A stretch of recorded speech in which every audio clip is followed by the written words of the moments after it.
Welcome to the Beauty in Battle podcast, where we talk about winning in marriage by waging a war. I'm Jason Benham. I've got my girlfriend / wife, Tori Benham, with me, and we are here to talk to you about how Satan tries to get you to fight face to face with your spouse, but God designed you to fight shoulder to shoulder against Satan so that you can win in your marriage. Fighting together draws you together. We cannot wait to jump in. So here we go.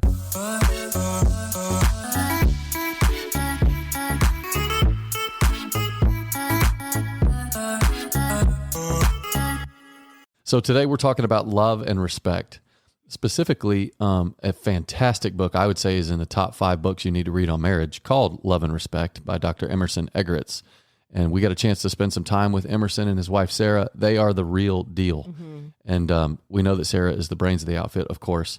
But we wanted to look deep into love and respect, talk about what love is, talk about what respect is, why a man needs respect, a woman needs love, and then 3 cycles. I'm not going to explain those cycles yet, but the 3 cycles that they give, and it's just so powerful that this book is one of those books that's got a very simple but deep meaning. Yeah. And it's very easy to understand and comprehend, and it gives us just a simple handle to hold on to. Yeah, it's so good. And as we meet with couples, I don't think there's been a time that we've met that this doesn't come up in conversation. Yeah. It just, everybody can relate to it. It has helped us so much in our own relationship. And, just in the past couple months, I can't tell you how many times this topic has come up in conversation with different couples. And it is, it's just amazing how relevant it is to all of us in our marriages. Yeah, I love it. Well, before we jump into that, I've got a great song for you. Now, you all know I was raised in Texas, Dallas, Texas. So I grew up listening to 80s and 90s music, obviously, but what was big in Texas is 80s and 90s country. So George Strait, Shenandoah, Diamond Rio, Brooks and Dunn, Black Hawk, obviously Garth Brooks, with Tim McGraw and all of them. But there was one guy named Travis Tritt.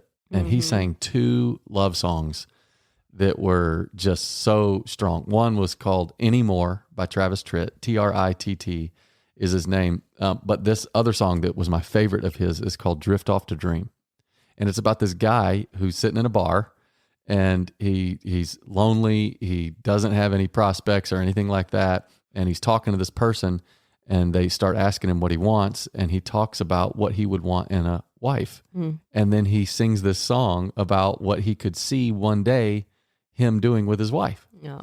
And so I love this because what he's singing about, we all want to do. Mm-hmm. And anyway, Travis Tritt, he's awesome. I mean, old school country. So you might think, man, that sounds a little slow, but this is good music. If you don't like this, find another podcast to listen to. All right, so I'm going to play this for about 40 seconds. You guys are going to love it. Let's hold hands on the porch swing under the moon while the wind through the willows plays us a tune. We can lie on a blanket, hide back in the yard, and wish for our future on a faraway. That's so good. It is good.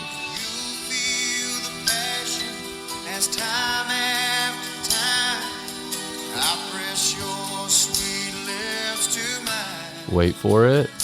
We can dance to the radio, right up till dawn, till you drift off to dream in my arms. I love it. It's so good. Isn't that hilarious? We listened to that a lot when we were dating. We did. Mm-hmm. We had a lot of really good 90s country music that we listened to when we dated.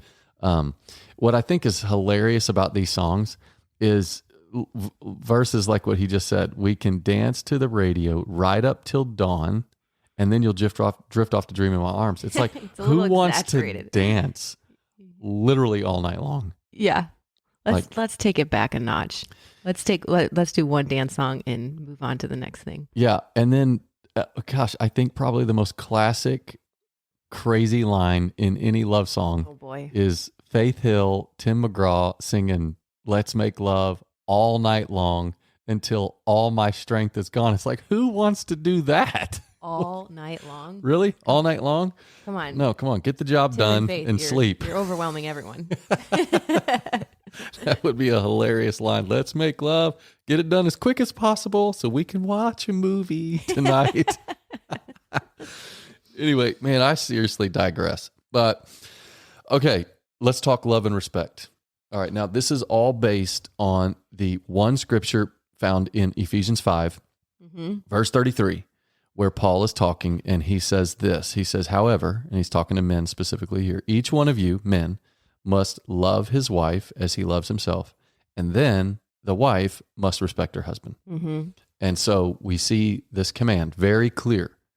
And this is where Dr. Emerson gets his whole premise for the book, Love and Respect. Men need respect, women need love. So women need love, men need respect. Now, what Tori and I have done is we'll dive a little bit deeper, and I've basically explained to you through our book what we mean by love, what we mean by respect. So when women need love, what love is prioritization. Like she needs to feel the priority.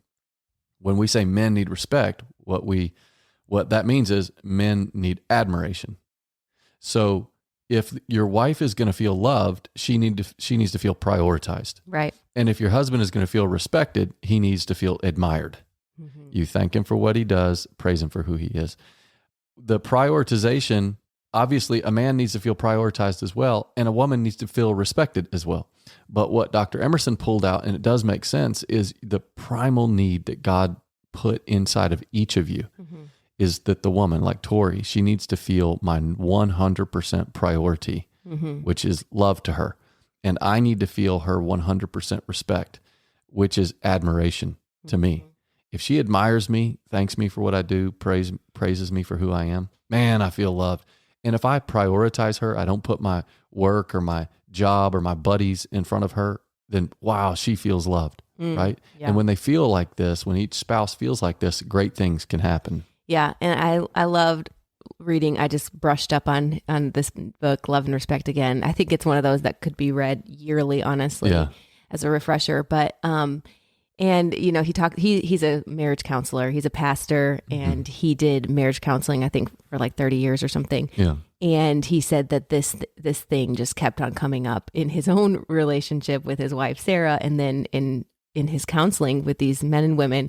He said it just over and over and over came up that the woman didn't feel loved and the man didn't feel respected. Right. And he said, and he read that scripture over and over and over again. And then it just hit him like, oh my goodness, this is such a secret weapon here. And he just digs in and explains exactly what happens when we don't choose to love and to respect. Yeah. It turns into what he calls the crazy cycle. Yeah, those are 3 cycles. Are we talking cycles right now? Or do you want to go into that, or do we want to talk love and respect a little bit more? Sure, whatever you want to do. Okay, well, let's do love and respect. Okay, so when it comes to love, the woman needs to feel prioritized. You cannot have intimacy and divided loyalty.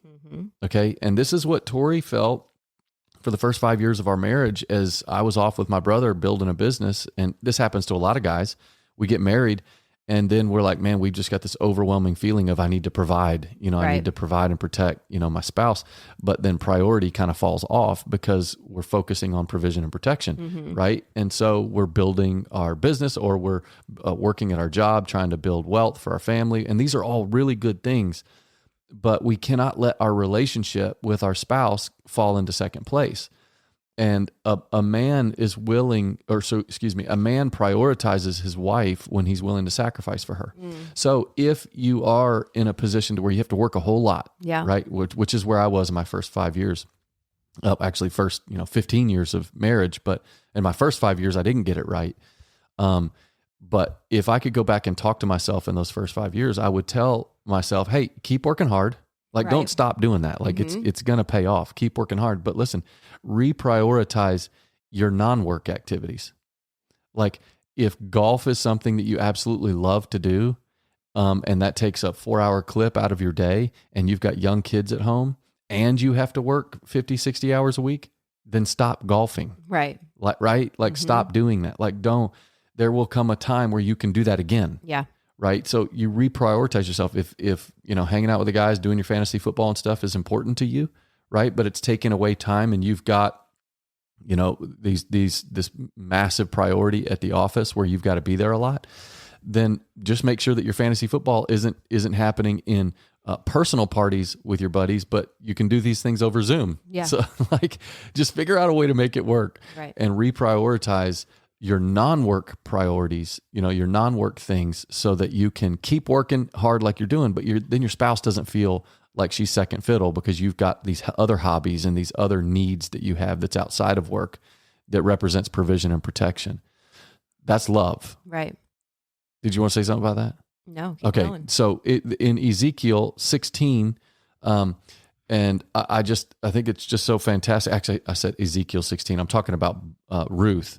When Ruth, if you read from the book of Ruth, how Boaz, her husband, he provided for her, he protected her, and the whole way that this came around, then he made her feel a priority. And here's the beauty. Then she arose a queen. Now, Ruth wasn't crowned queen, but she had royalty coming from her blood, right? Ruth, because of the way Boaz provided for her, protected her, but then made her feel a priority. And I think that's where men often miss it. They're like, man, I'm a great provider, great protector. And your wife feels that, but then she doesn't feel prioritized. And that's a huge problem. So that's love. Then respect. Respect is about admiration. Psalm 100 verse 4 says, enter my gates with thanksgiving, my courts with praise. If you've listened to our podcast, read our books, or done anything with us, then you know that we talk about this a lot. Admiration is shown through thanks and praise. So if you want to enter into God's presence, then you thank him for what he's done, praise him for who he is.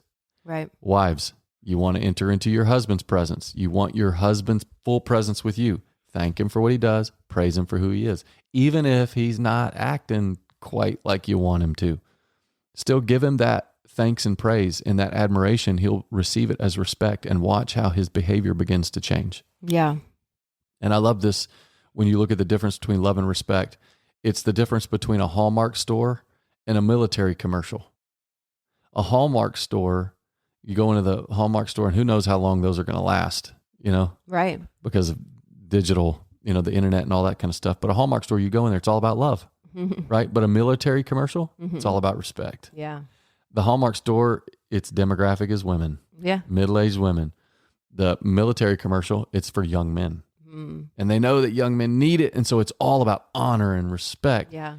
And both of those brands, Hallmark for women and the military for men, they understand their demographic so well Yeah.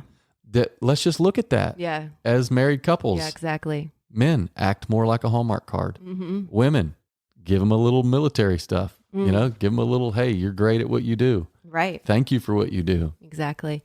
And, Emerson talks about how without love, she responds without respect. Like this is kind of the nature of the game, right? That there, without love, she reacts without respect. Without respect, he reacts without love. And so the cycle begins. And we see this all the time.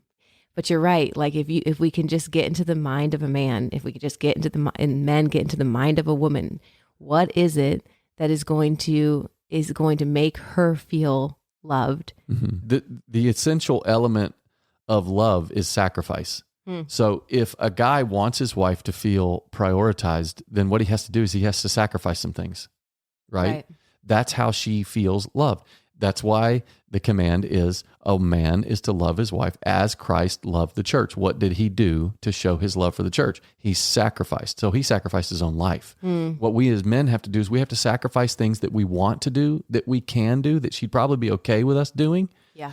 So that we can spend more time with her. So we can spend more time with the kids. So we can spend more time at home. Whatever that looks like. And if we sacrifice like that, she receives it as love. Just tiny little example.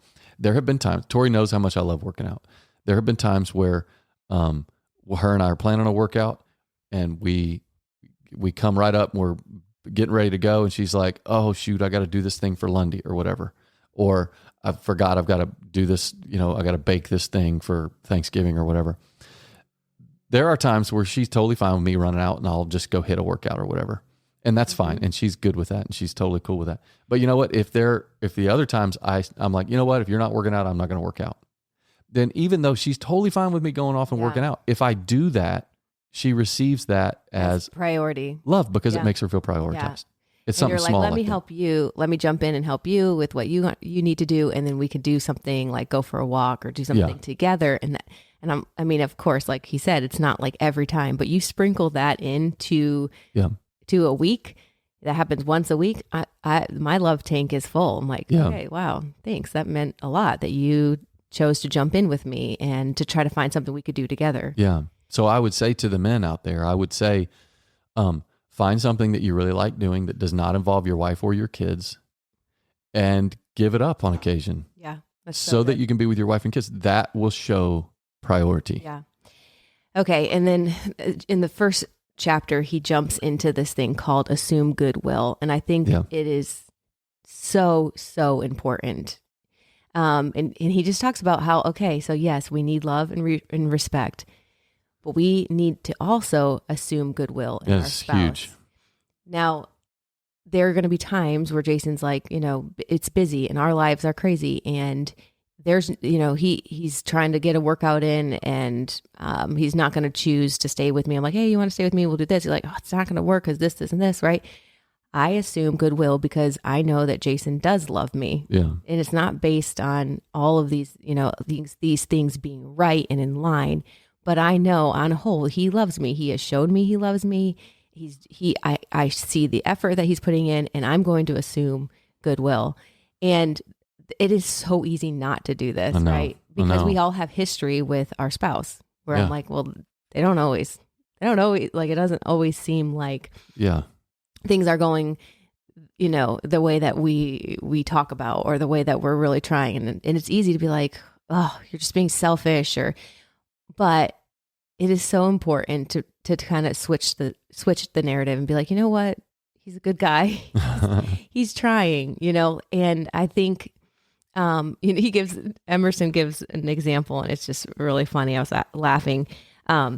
He was talking about how his wife, Sarah, loves to cook, and she always makes eggs, and she loves a ton of pepper on her eggs. I appreciate that, Sarah. I know. I was going to say, you're Sarah in our relationship. Jason loves some pepper. Yes. And Emerson does not like pepper. So he said for like 20 years, he's told her, please don't put pepper on my eggs. And she's always in a hurry and just, doing her thing. And she just puts pepper on his eggs every time. He comes with this huge layer of pepper. And he said, as baffled as I am by the constant peppering, he's like, I don't get it. I've told you, don't put pepper on my eggs for 20 years. It's easy. But you're still putting pepper in there. He's like, but I know Sarah. She is in a hurry. She's trying to do 1,000 things at once, and she's not remembering that I don't like pepper, even though it's been 20 years of telling her I don't want pepper in my egg. I know Sarah. She's not doing it out of ill intent. She's just in the groove, moving fast, and not thinking about it. And so I assume goodwill, that even though it could be like, are you kidding me? Like, how many, like, I feel like that with you and I, so I'm like, how many times have I told you I don't like this? Yeah. Right? Yeah. But it's so important. Like, we live, like, life is crazy. Life is busy. We're not going to get it right all the time. Yeah. I'm going to make a ton of mistakes. You're going to make a ton of mistakes, but we love each other. And it's so important that we make that decision that we're going to assume goodwill. We're going to see the good. Yeah. And we're going to assume that we're both trying, we're both doing our best. And even though we mess up a gazillion times. Yeah. And, I heard this thing from Craig Groeschel's book, Winning the War in Your Mind, which is fantastic. And we've talked about that before on this podcast, but he talks about cognitive bias. That you've got to be very careful with the cognitive biases that you have, which are basically the biases that you think about, right? That everybody has a cognitive bias. And what Tori and I are saying is make your cognitive bias assuming goodwill for your spouse. Yeah. Like you are biased toward, no, she didn't really mean it like that. No, he didn't really mean it like that, right? And so, he gave this great example that if I'm about to walk into a big get-together, a big gathering where there's a lot of people, and then right before I walk in, my friend who I'm going to this party with says, hey, by the way, everybody in here in this party thinks you're annoying.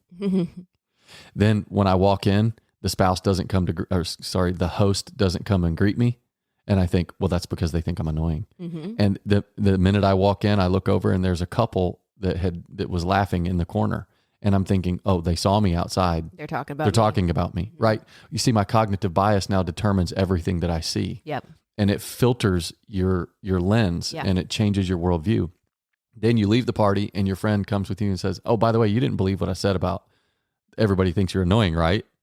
Like, you didn't really believe that, did you? And you're like, oh my gosh, yeah, I did. And it was the worst party I've ever been to. And all because you were believing a lie. Yeah.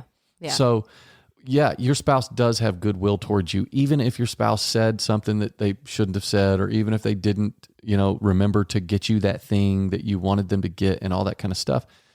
People get busy. Right. You don't know what it's like to be in someone else's mind, especially a guy has no clue what it's like to be in a woman's mind in terms of when she's a wife and a mom. Mm-hmm. She doesn't just think for herself. So we have a family of 6. Tori thinks for 6 people. Mm-hmm. Like, I think for 1. You know what I'm saying? Just sometimes. Sometimes I don't even think for myself. I do think about that. The dudes that can't pack for themselves when they're going on a trip. It's like, my wife's got to pack for me. He's like, I'm you serious? Very thankful that you can pack. So, but she's thinking about the kids all the time. And so sometimes that means that, yes, she's going to miss some things. Mm-hmm. That's the way it's going to work. Just give her some space, give her the benefit of the doubt, and make sure that your cognitive bias for your spouse is always in the positive. Right. Okay.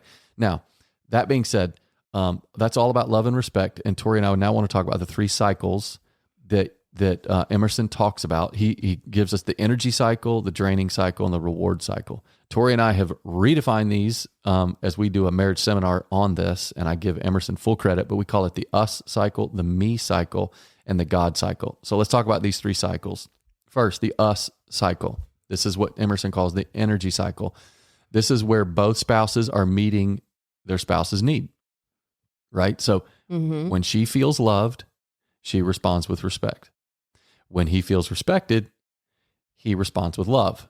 And the man is giving the wife what she needs. She's feeling prioritized and loved. And the husband now is getting what he needs. He's feeling respected and admired. And it's just this energizing cycle, right? Your love tank is completely full. Yeah. All right. That's what Tori and I call the us cycle. We have this little phrase, we want to be in us. Mm-hmm. That's where everything is going good. Okay. Then the me cycle. Emmerson calls it the draining cycle. This is where neither one are meeting the other's needs. So when she feels unloved because she's not feeling prioritized, then she reacts with disrespect. Right. She's not going to thank him for anything. She's not going to praise him for anything. Why would she do that when she doesn't feel like she's the priority? Yeah. Therefore, he responds without making her feel prioritized, right? And he doesn't respond with the love that she needs. Why would I prioritize her when she just nags me all the time, right? And so neither one are meeting the needs of the other. This is the draining cycle. Both are feeling drained by each other. This is when your love tank is completely empty. So those are the 2 different cycles. Now, there's a third cycle, okay? Well, before we get to this third cycle, which is the God cycle, we'll talk about that in a second. Emmerson calls it the reward cycle. There's a problem. We typically withhold what our spouse needs in order to get what we need. Wow. When Emmerson wrote that, I was like, wow, that to me was the most powerful thought in the book. That she's not giving me the respect that I need. Yeah. I'm not going to give her the love she needs. Yeah. Okay, but that is the opposite direction you're supposed to go, especially for a guy who's called to love his wife as Christ loved the church. But that is a major issue, is that you think in order to get what I want, I'm going to withhold what she needs. In order to get what I need, I'm going to withhold what she needs. Or in order to get what I want, I'm going to withhold what he wants. Yeah. You can't do that. That's where we find ourselves getting into the God cycle. Okay. The God cycle is what Emmerson calls the reward cycle. So remember, the first cycle, both spouses are meeting each other's needs and it's great and you're feeling energy. The other cycle is the me cycle. That's the draining cycle where neither one are meeting each other's needs. Now, in the God cycle, the reward cycle, this is where only one person is meeting the needs of the other. Okay? This is where one person decides, okay, I'm not getting my needs met. However, I'm going to choose to meet the need of my spouse unconditionally, knowing that God will reward me for it. Oh, that's why Emmerson calls it the reward cycle. Yeah. Either way, you're rewarded. Yeah. You're looking for the reward from God. Yeah, that's so good. In this cycle, we're meeting our spouse's needs as unto the Lord, which is Colossians 3:23. Wow. That's love as unto the Lord. Matthew 25:40. Whatever you've done to the least of these, you've done it unto me. When your spouse is not giving you the love or respect that you need, they have become the least of these. Whatever you've done to the least of these, you've done it to me. So God is saying, love your spouse, or love your wife, or respect your husband, and do it as unto me. Even though your husband might not be giving you the love you need, or even though your wife might not be giving you the respect you need, give them what they need as unto me. And then Matthew 5:46 tells us, if you love others when they love you, what reward will you get? So if you're giving your spouse what they need, even though they're not giving you what you need, God says, I will reward you. So good. Isn't that good? That's a great promise to hold on to. Yeah. So to me, typically Tori and I are in the God cycle where I'm meeting her needs and she's not meeting mine. No, but listen, when you do that, God says that he rewards you. And I'm telling you, one of the ways he rewards you is he'll get the attention of your spouse. Yeah, it's so true. Watch what happens. Yeah. And another thing that he mentions just right off the jump is that science research confirms this love and respect as being a foundation for success in marriage. And I think this is the first time we are introduced to Dr. John Gottman was right at the beginning of this book, Love and Respect, because he talks about a study that was done. I'm just going to read this real quick to you guys. Dr. John Gottman, professor in the Department of Psychology, led a research team that spent 20 years studying 2,000 couples who had been married 20 to 40 years to the same partner. Wow. These people came from diverse backgrounds, but one thing was similar: the tone of their conversations. As these couples talked together, almost always there was what Gottman calls a strong undercurrent of two basic ingredients: love and respect. These are the direct opposite of the antidote for contempt, perhaps the most corrosive force in marriage. So I just thought that was so interesting. We talk a lot about Dr. John Gottman, who's a research psychologist, and he just studies couples for years and years and years. And this was something that he saw in those couples, that when there was an undercurrent of love and respect, contempt was avoided. Yeah. Which is the top killer in marriage, contempt. Yeah, contempt is unchecked criticism in your mind for your spouse. When you're constantly focusing on the negative in your spouse. And then you bring in the element of comparison, where you believe that you are better than your spouse because you don't think that you in your mind don't feel as though you're as bad as they are. So contempt is a killer. And we've talked about contempt a lot on our podcast. You need to go back and listen to the 4 Horsemen. Yeah. We talked about the killers of relationship. But what we see here is that when husbands make their wives feel the priority, she receives it as love. When wives make their husbands feel admired through thanks and praise, then he receives it as respect. And when both spouses are meeting these needs for love and respect, you are in full energy mode. That is a great cycle to be in. But if one or both are not meeting the needs, then the other should choose to do it, knowing that you'll be rewarded by God. Yeah, and so good. That is a great place to be, because you need to remember, your marriage is not ultimately about you and your spouse. It's about you and Jesus. Marriage is the opportunity to live and love like him. So that's why we can grow. We can grow close to God through our marriages, and then our marriages will ultimately reflect him. So good. I feel like we just kind of scratched the surface of this. We could probably go a whole lot deeper in another podcast, but I know we got to close this one up, and I'm going to share a recipe with you guys. My daughter called me last week, or maybe it was a couple weeks ago, and she's like, can you send me your chicken pot pie recipe? I just love that Allie is asking these questions now at 19. I know. But it was, chicken pot pie was like a staple when the kids were growing up. And I started off with a very unhealthy recipe. It was like canned cream of chicken and cream of mushroom. Yeah. Oh, it's a lot of sodium. It was a lot of sodium. And somebody had made me this recipe when I think Allie was born, actually. Anyways, so, as we got healthier, I started making a little bit healthier recipes, and I was trying to find my recipe, couldn't find it. And I came across this one that was very similar to the one that I had been making. And so, everything is written out. So I'm going to share that with you. It's by Amber's Kitchen. AmbersKitchenCooks.com is where it comes from, but I follow her on Instagram, and she's very much into sourdough, and she has some really good healthy recipes.